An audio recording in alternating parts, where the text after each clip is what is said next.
학점은행제로 편입을 준비한 학생들이 정말 많아지면서 그만큼 잘못된 정보들 때문에 1년을 날리는 사례도 계속 늘어나고 있는데요. 학벌이 판치는 대한민국 사회에서 살아남기 위해 자기계발하려는 여러분이 잘못된 정보에 속아서 손해보는 일 없게 학점은행제로 편입을 준비할 때 절대 하지 말아야 할 실수와 안전하게 편입 자격을 만들고 합격 확률까지 높이는 방법을 현실적으로 말씀드리겠습니다. 안녕하세요, 학점은행제 현빈쌤입니다. 먼저 가장 많이 하는 오해부터 말씀드리겠습니다. 첫 번째는 편입 공부보다 학점은행제에 더 많은 시간을 쓰는 것입니다. 학점은행제 편입 검색만 해봐도 최단기 쉽게 편입하는 법, 편입 쉽게 학점은행제 광고글들이 쏟아 넘치는데요, 그건 사실이 아닙니다. 학점은행제는 편입을 합격시켜주는 제도가 아니라 편입 지원 자격을 만드는 제도입니다. 정규대학이 아닌 평생교육법 제도이기 때문에 누구나 다 진행을 할 수 있습니다.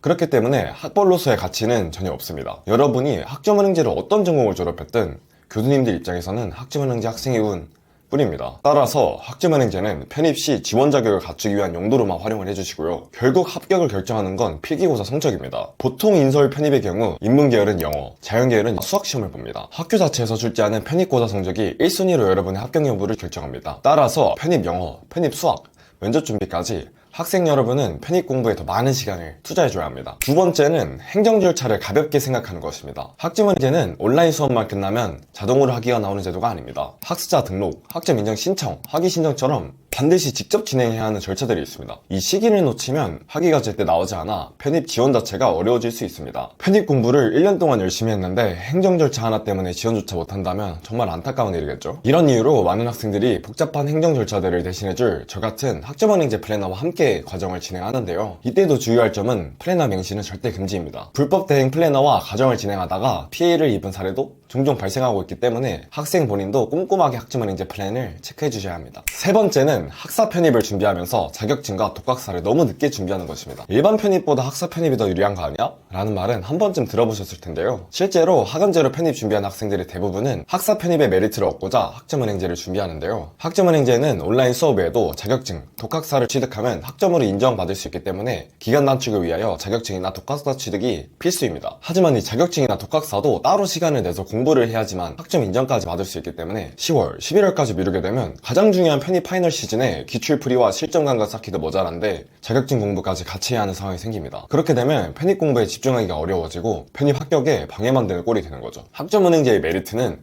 상반기, 늦어도 여름까지는 자격증이나 독학사를 모두 끝낸 학생들에게만 해당하는 이야기입니다. 마지막으로 요즘 상위권 대학을 준비하는 분들이라면 전공적 합성서류도 꼭 확인하셔야 합니다. 코로나 이후로 편입 시장에 큰 바람이 불었습니다. 대부분의 대학들이 면접을 없애고 그 비중을 전부 서류 전형으로 바꿔버린 건데요. 연세대, 고려대, 한양대, 이화여대, 중앙대, 건국대, 시립대, 숙명여대 등등 이 학교들은 심지어 서류 30, 40%의 높은 비중으로 최종 합격생을 선발하고 있습니다. 5, 6년 전까지만 해도 편입시험만 잘 보면 합격했던 과거와는 다르게 건중한 이상의 상위권 대학에 입학하려면 학업계획서를 꼭 미리 준비해야 합니다. 특히 학점은행제를 이용해 편입을 준비하시는 학생들은 학교 생활을 즐기는 대신에 편입 공부에만 집중했기 때문에 아무래도 서류에 적을 내용이 없는 경우가 많습니다. 물론 그렇다고 해서 학점은행제나 비동일 계열 학생분들이 떨어진다는 건 아니고 학업계획서만 미리미리 잘 준비만 해주시면 인서울 최상위 학교도 합격할 수 있습니다. 오늘 영상에서 딱 하나만 기억하셨으면 좋겠습니다. 학점은행제는 합격을 만들어주는 제도가 아니라 합격할 수 있는 기회를 만드는 제도입니다. 그래서 중요한 건 학점은행제를 하느냐 안 하느냐가 아니라 내 목표 대학에 맞게 얼마나 효율적으로 활용하느냐입니다. 혹시 지금 편입을 준비하면서 나는 어떻게 해야 할지 모르겠구나,